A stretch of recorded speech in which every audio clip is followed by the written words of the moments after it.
Hello. അപ്പൊ ഇത് ചെറിയൊരു സാറ്റർഡേ വ്ളോഗാണ് കേട്ടോ. അപ്പൊ രാവിലെ തന്നെ എനിക്ക് കുറച്ച് പണികളൊക്കെ കഴിഞ്ഞ് ഇനി നമുക്ക് അമ്പലത്തിലൊക്കെ പോകണം. പിന്നെ ഇവിടെ കുറച്ച് പണികളൊക്കെ ഉണ്ട്. പിന്നെ അത് കഴിഞ്ഞതിന് ശേഷം ടൗണിലൊക്കെ ഒന്ന് പോകണം. പിന്നെ ഇന്ന് ട്യൂഷൻ ഉണ്ട്, ഇന്ന് കോളേജ് ഇല്ല, ശനിയാഴ്ച ആയതുകൊണ്ട് നമുക്ക് കോളേജ് ലീവാണ്. റിസർച്ചേഴ്സിന് ശനിയാഴ്ച പോകേണ്ട ആവശ്യമില്ല. അപ്പൊ അതൊക്കെയാണ് ഇന്നത്തെ പരിപാടികൾ. അപ്പൊ പിന്നെ ഞാൻ എഴുന്നേറ്റൊക്കെ കഴിഞ്ഞ് ബെഡ്ഷീറ്റും പിന്നെ എൻ്റെ ബ്ലാങ്കറ്റും ഒക്കെ മടക്കി വെക്കുകയാണ്. അപ്പോൾ അമ്മ വാതിലിൻ്റെ അവിടെ നിന്ന് വന്ന് ചോദിക്കുകയാണ്, ഇന്ന് ജിമ്മിന് പോകുന്നുണ്ടോ നീ, അതുകൊണ്ടാണോ നേരത്തെ എഴുന്നേറ്റതെന്ന്. ഞാൻ പോകണമെന്നൊക്കെ രാത്രി അമ്മനോട് പറഞ്ഞിരുന്നു, പക്ഷെ മഴയുണ്ട്, രാവിലെ പോകാൻ മടി, ഇനി വൈകുന്നേരം പോകാൻ വിചാരിച്ചു. പിന്നെ ഞാൻ ബാത്റൂമിലൊക്കെ പോയി പല്ലൊക്കെ തേച്ച് വന്ന് പിന്നെ അതിന് ശേഷം ഇനി ഓരോ പണികൾ വേണം. അപ്പോൾ ആദ്യം തന്നെ മുടി അങ്ങോട്ട് കെട്ടി.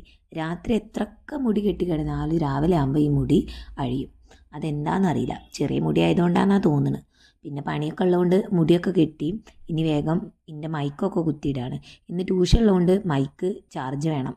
ഒരവറുള്ളൂ ഇന്ന്, പക്ഷെ എന്നാലും മൈക്കില്ലഞ്ഞാൽ പറ്റൂല. അങ്ങനെ ആ പരിപാടികളൊക്കെ കഴിഞ്ഞ് പിന്നെ അതിന് ശേഷം ബെഡ്ഷീറ്റൊക്കെ വിരിച്ച്. ഇത് മീഷോന്ന് വാങ്ങിയ ബെഡ്ഷീറ്റാട്ടോ, മറ്റേ 5D 70 എഫക്റ്റുള്ള നല്ല ബെഡ്ഷീറ്റാണ്. ഞാൻ 2 പ്രാവശ്യം ഇപ്പോൾ കഴുകി, ഒരു കുഴപ്പമില്ല. പിന്നെ പുറത്ത് വന്ന് നോക്കിയപ്പോൾ അത്യാവശ്യം ഇരുടുണ്ടായിരുന്നു, പിന്നെ മഴയും. പിന്നെ വേഗം മെഷീനിൽ പോയി തുണിയൊക്കെ ഇട്ട് പിന്നെ അടുക്കളയൊക്കെ അടിച്ച് വാരി. എല്ലാ ദിവസവും അടുക്കളയൊന്നും തുടയ്ക്കില്ല, ഒന്നരാടെ തുടയ്ക്കുള്ളൂ, കാരണം ക്ലാസ്സിന് പോകണോണ്ട് സമയം ഉണ്ടാവില്ല. പിന്നെ ഇന്ന് കുറച്ച് ചവിട്ടികളൊക്കെ ഉണ്ടേനി കഴുകാൻ. അപ്പോൾ അതൊക്കെ പുറത്തുനിന്ന് ചവിട്ടികളൊക്കെ കഴുകി. മഴ ആയതുകൊണ്ട് ഇതൊന്നും ഇനി താഴെ ഇട്ടാൽ ഉണങ്ങില്ല, എല്ലാം ഇനി കൊണ്ടുപോയിട്ട് മുകളിൽ കൊണ്ടുപോയിട്ട് ഇടണം. ഈ ചവിട്ടികളും അടുക്കളേൻ്റെ അവിടെ ഇടുന്ന ചവിട്ടി, അങ്ങനത്തെ കുറച്ച് ചവിട്ടികളൊക്കെ.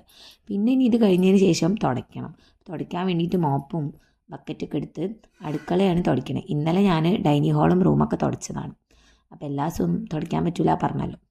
അപ്പോൾ അമ്മേൻ്റെ പണി അടുക്കളയിൽ നടക്കുന്നുണ്ട്. സാധാരണ അമ്മേൻ്റെ പണി കഴിഞ്ഞിട്ട് ഞാൻ തുടയ്ക്കില്ല, പക്ഷെ എനിക്ക് പോകാനുള്ളതുകൊണ്ട് തുടച്ചേ പറ്റുള്ളൂ. പിന്നെ അതൊക്കെ കഴിഞ്ഞതിന് ശേഷം ഞാൻ വേഗം പോയിട്ട് ജനലൊക്കെ തുറന്നിട്ട് പുറത്ത് നോക്കിയപ്പോൾ അപ്പം മഴ ഇങ്ങനെ കുറഞ്ഞിട്ടുണ്ടായിരുന്നു. അങ്ങനെ ഇതാ നമ്മളെ പണികളൊക്കെ കഴിഞ്ഞ് ഇനി കുളിക്കണം. പിന്നെ അമ്പലത്തിൽ പോകണ സമയം 7:30 6 മണിയൊക്കെ ആകുമ്പോൾ എണീറ്റുന്നതാണ്. പിന്നെ അത്യാവശ്യം പണിയൊക്കെ കഴിഞ്ഞ് അമ്പലത്തിൽ പോയി വന്നാൽ പിന്നെ പണിയെടുക്കാൻ മടിയോ, അതുകൊണ്ടാണ് ആദ്യം തന്നെ പണിയൊക്കെ ചെയ്യുന്നത്. പിന്നെ ഇനി കുളിച്ച് അമ്പലത്തിൽ പോവുക. ഒരു 8:30 ആകുമ്പോഴേക്കെങ്കിലും എത്തണം എന്നാണ് ആഗ്രഹം. അപ്പോൾ ഓക്കെ, ഇനി കുളിച്ച് മാറ്റിയിട്ട് കാണാം. പിന്നെ ഞാൻ കുളിച്ചൊക്കെ കഴിഞ്ഞ് അങ്ങനെ പോകാൻ വേണ്ടിയിട്ട് റെഡി ആവാണ്. ഇത് ഞാൻ അമ്പലത്തിലൊക്കെ പോകാൻ വേണ്ടിയിട്ട് ഇടാൻ വേണ്ടിയിട്ട് ഒരു ഡ്രസ്സ് ഞാൻ പിൻട്രസ്റ്റിൽ നോക്കിയിട്ട് മോഡൽ നോക്കിയിട്ട് എൻ്റെ ഡ്രസ്സ് അടിക്കണ രമ്യേച്ചിനെ കൊണ്ട് അടുപ്പിച്ചതാണ്. അപ്പോൾ ഈ സാരിയും അതേപോലെ സ്കേർട്ട് ടോപ്പ് ധാവണിയൊക്കെ മഴയാകുമ്പോൾ ഇടാൻ എനിക്ക് നല്ല മടിയാവും. അപ്പോൾ അമ്പലത്തിൽ പോകുമ്പോഴൊക്കെ ഇടാൻ വേണ്ടിയിട്ട് ഇതിൻ്റെ ദുപ്പട്ടയൊക്കെ ഇതേപോലെ തന്നെ മോഡൽ കണ്ടിട്ട് ഞാൻ നമ്മുടെ അവിടെ അടുത്തുള്ള ഒരു ഷോപ്പിൽ നിന്ന് തുണി വാങ്ങിയിട്ട് അങ്ങനെ സ്റ്റിക്ക് ആയി കഴിഞ്ഞ് ഇനി വേഗം അമ്പലത്തിലേക്ക് പോകാൻ. ഇപ്പം തന്നെ ലേറ്റ് ആയി. അപ്പം ബാക്കി അമ്പലത്തിൽ ചെന്നിട്ട് കാണാം. അങ്ങനെ അമ്മ മുട്ട ഇറക്കാൻ വേണ്ടിയിട്ട് തേങ്ങയൊക്കെ തന്നിരുന്നു. അതാട്ടോ എൻ്റെ കയ്യിലുള്ള കവറ്. പിന്നെ നോക്കിയപ്പോൾ അതാ മഴ പെയ്യണം. ഇത്രയും നേരം മഴ ഇല്ലേ, പോകാൻ നേരമായപ്പോൾ മഴ പെയ്തു. മഴയ്ക്കിനോട് ഭയങ്കര ഇഷ്ടമാണ്. ഞാൻ കോളേജിൽ പോവുകയാണെങ്കിൽ എവിടെ പോവുകയാണെങ്കിലും ആദ്യം മഴ ഉണ്ടാവും. അങ്ങനെ പിന്നെ ഈ കോട്ടൊക്കെ കയറ്റി എങ്ങനെയൊക്കെ കോട്ടിട്ടാലും ഞാൻ മഴ എങ്ങനെയൊക്കെ ആയാലും ഞാൻ നനയും, അതെന്താണെന്നറിയില്ല. അങ്ങനെ പിന്നെ അമ്പലത്തിലെത്തി. പിന്നെ അമ്പലത്തിൻ്റെ ഉള്ളിലുള്ള വീഡിയോസൊന്നും എടുത്തില്ല, കാരണം അവിടെ ഫോണ് പറ്റുമോ അതൊന്നും എനിക്കറിയില്ലായിരുന്നു. പിന്നെ വെറുതെ രാവിലെ തന്നെ ചീത്തയൊക്കെ ഉണ്ടല്ലോ വിചാരിച്ച്. പിന്നെ ഇതാ നമുക്ക് പ്രസാദമൊക്കെ കിട്ടി. ഗുരുതീൻ്റെ പ്രസാദവും അല്ലാത്ത പ്രസാദങ്ങളും പിന്നെ മുട്ട അർത്ഥമൊക്കെ കഴിഞ്ഞ് അങ്ങനെ പിന്നെ മെല്ലെ അങ്ങനെ അമ്പലത്തിൽ നിന്ന് തൊഴുതൊക്കെ ഇറങ്ങി ഇനി വേറൊരു അമ്പലത്തിലും കൂടെ പോകണം, എന്നിട്ട് നേരെ വീട്ടിലേക്ക് പോകണം. അപ്പോൾ ഓക്കെ, പിന്നെ ടൗണിൽ പറ്റിയാൽ പോകണം.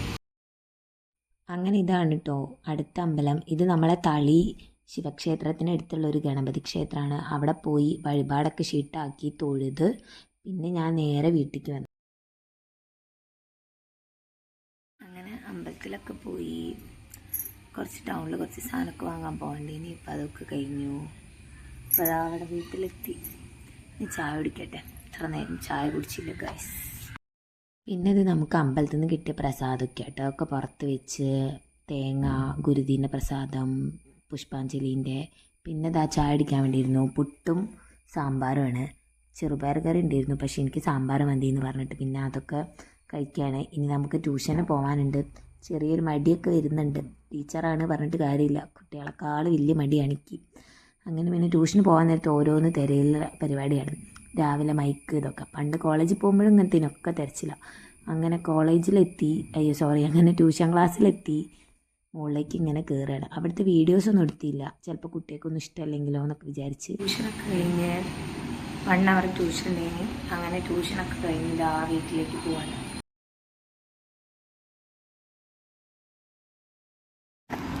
അങ്ങനെ ട്യൂഷനൊക്കെ കഴിഞ്ഞ് ഇനി വീട്ടിൽ പോകണം, ഫുഡ് കഴിക്കണം, ഇതൊക്കെ തന്നെയാണ് പരിപാടി. വിശക്കണമൊന്നുമില്ല, അപ്പോൾ വരാൻ നേരത്തെ ചാടിച്ചു. വണ്ടിയൊക്കെ എടുത്ത് വീട്ടിൽ പിന്നെ എത്തി. ഇനി ഒരു ഉറക്കം. അങ്ങനെ ട്യൂഷനും ക്ലാസ്സിൽ നിന്ന് രാവിലത്തെ പോക്കൊക്കെ കഴിഞ്ഞ് ഇതാ വീട്ടിലെത്തി. ഇനി ഫുഡൊക്കെ കഴിച്ച് കുറച്ച് നേരം ഉറങ്ങണം. അപ്പോൾ ഇത്രയാണ് ഇന്നത്തെ ഒരു ഉച്ച വരെയുള്ള ഒരു വ്ളോഗ് എന്ന് പറഞ്ഞാൽ. അപ്പോൾ ഓക്കെ, അപ്പോൾ നിങ്ങൾക്ക് എൻ്റെ വീഡിയോ ഇഷ്ടപ്പെടുകയാണെങ്കിൽ ലൈക്ക് ചെയ്യുക, സബ്സ്ക്രൈബ് ചെയ്യുക. അപ്പോൾ ഓക്കെ, ബൈ, അടുത്ത വീഡിയോ കാണാം.